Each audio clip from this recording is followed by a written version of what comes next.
right, paviljonkin there, okay?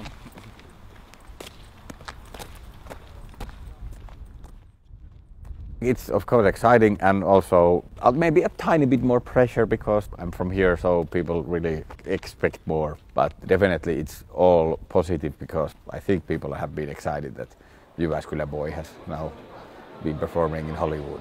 I think people are just really happy about it. Finnish people and the Finnish culture in general there's lots of humor in the language and the words and like how we use it and like the whole kind of this self-deprecating thing and kind of also the complaining about things and kind of sarcasm, and it's good for that because Finnish language has so many different words for saying things. It started when I was a kid, but I didn't realize that that could be a profession. I didn't know that you could be a stand-up comedian. But then when stand-up arrived in Finland and then in Jyväskylä, I went to see it, like I was really like, that's the best thing ever, and I was like a really big fan and I went every time. I think I went to see it 4 times and the 5th time I asked that can I try it. And then the first gig was good and then they called me to do the second one and then suddenly a year from that I was making a living with stand-up. So it just kind of happened. Because of course it's always scary to go in front of people. I've always enjoyed it, but it's always like this kind of scary enjoyment. I think I'm not the only performer or comedian who can be like a little bit shy.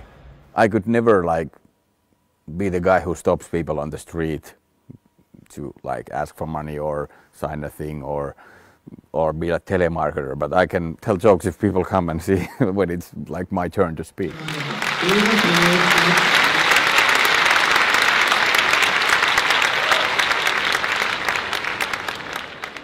I would say that I'm just kind of this weird observer who just looks at the language and the culture and the people and all kinds of institutions and just makes weird points and points out things and have weird ideas and combines things. So it's kind of like this outside observer.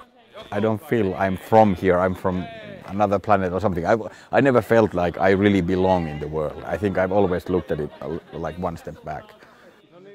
In our schools, we don't have to speak publicly much or debate much. Like mostly I remember you could choose whether to do a presentation or just write an essay. And most people wanted to write an essay and I was like, oh, presentation.